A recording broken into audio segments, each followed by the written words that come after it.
बातमी याच अनुषंगानं बातमी आहे उदय सामंत यांनी केलेल्या वक्तव्याची। अर्ध्या ते 1 तासामध्ये शिंदे स्वतःची भूमिका स्पष्ट करतील। उदय सामंत यांनी काही वेळापूर्वी एक पत्रकार परिषद घेतली आणि त्यांनी त्यामध्ये माहिती दिली आहे। तर आम्हीही मंत्रिपद स्वीकारणार नाही असंही सामंत यांनी म्हटलंय।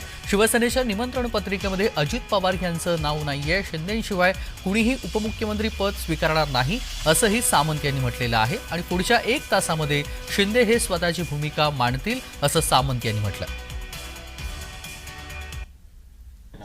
आम्ही सगळ्यांनी मिळून आणि सगळ्यांच्या वतीनं मी सांगितलं की याचा निर्णय 1 तासाभरामध्ये होईल आणि आम्हाला पूर्ण खात्री आहे सगळ्यांना, ही प्रेशर टॅक्टिक्स नाही।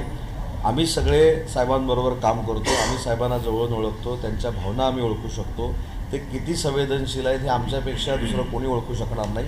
त्याच्यामुळं ते काल जे आम्ही त्यांच्याशी चर्चा केलेली आहे, सगळ्यांनी चर्चा केलेली आहे, त्याचा सन्मानपूर्वक विचार करतील आणि ते उपमुख्यमंत्रीपदाची शपथ घेतील याची आम्हाला।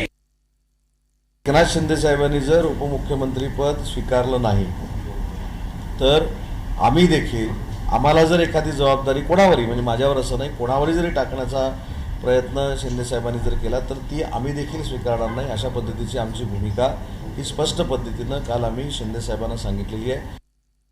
मुख्यमंत्री आणि दोन्ही उपमुख्यमंत्र्यांचा शपथविधी आणि खातेवाटप ह्याचा सुतरामही संबंध नाही।